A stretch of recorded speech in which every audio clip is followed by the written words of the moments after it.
Start అయింది. వర్షాకాలం start అయినప్పుడు జనరల్గా బురదగా చలిగా ఉంటుంది బయట.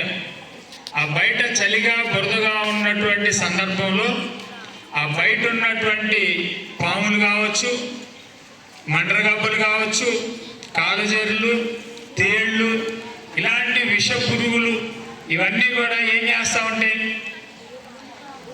అవి బురదగా తడిగా చలిగా ఉన్న ప్రాంతాల నుంచి పొడిగా ఉన్న ప్రాంతం వైపు, వెచ్చగా ఉన్న ప్రాంతం వైపుకు వస్తాయి. ఎక్కడ వెచ్చగా ఉంటాయి? మీ ఇళ్లలో వెచ్చగా ఉండొచ్చు, మీ చావిళ్ళలో వెచ్చగా ఉండొచ్చు, కొట్టంలు అంటాం, ఆ కొట్టంలో వెచ్చగా ఉండొచ్చు, స్కూల్ బిల్డింగ్ లోపల గదులు వెచ్చగా ఉంటాయి, రూమ్స్ వెచ్చగా ఉంటాయి.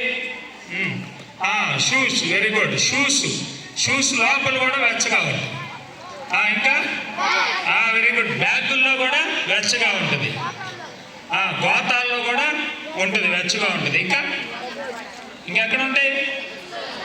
ఆ డస్కుల్లో ఉంటుంది.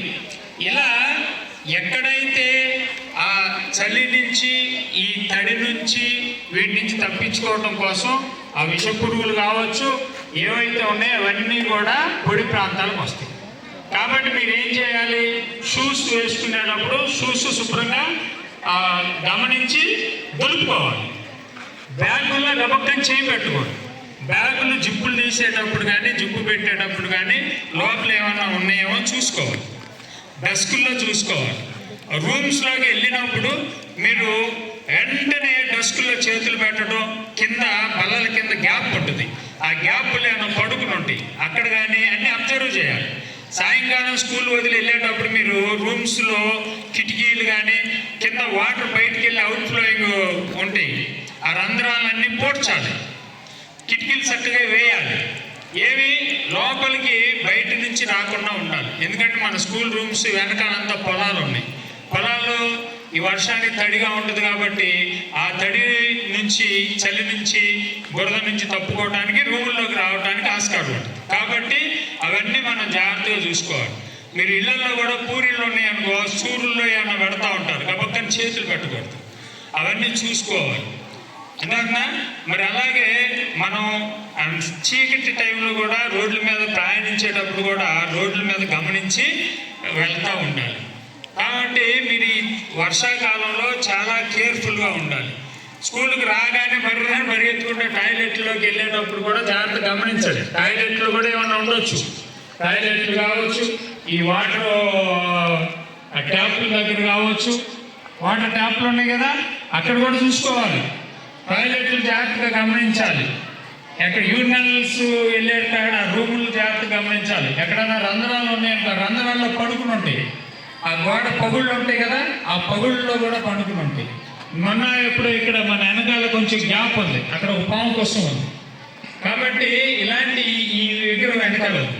కాబట్టి మీరు ప్రతిదీ గమనించండి. స్కూల్లో గమనించండి, ఇంటి దగ్గర గమనించండి, మీరు వేరే ఎక్కడికన్నా వెళ్ళినప్పుడు అక్కడ కూడా గమనించాలి. కాబట్టి టాయిలెట్లు కావచ్చు, రూములు కావచ్చు, మీ ఇళ్ళ దగ్గర కావచ్చు, మీరు పనిచేసే ప్రాంతం కావచ్చు, మీరు ఎక్కడికన్నా వెళ్తే అక్కడ కావచ్చు, అన్నీ గమనించి మీరు వెళ్ళాలి. తర్వాత వర్షాకాలం వస్తుంది. ఈ వర్షాకాలంలో అనేక రకాలైనటువంటి సీజనల్ డిసీజెస్ వస్తాయి. ఈ సీజనల్ డిసీజ్ నుంచి మనం తప్పుకోవాలంటే వేడి పదార్థాలే తినాలి, కాసి చల్లార్చిన నీళ్లు తాగాలి.